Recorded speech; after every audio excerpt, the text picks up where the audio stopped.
What's up everyone? Welcome to the video. Today we're going to take a look at how to change the battery in this Hyundai Veracruz remote key fob.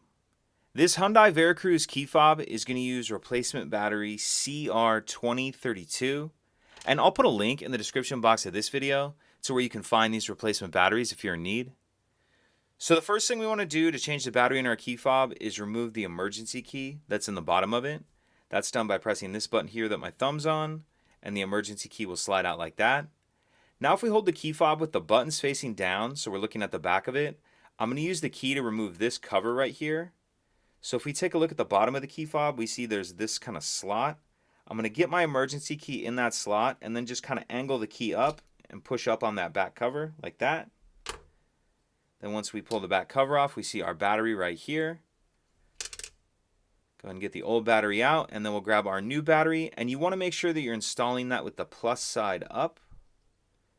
Plus side up, just set it down in that holder, and then we'll snap our back cover on. Slide our emergency key back in, and that's it. If you could take a second to like and subscribe, it helps us out, and I'd appreciate it. Thank you.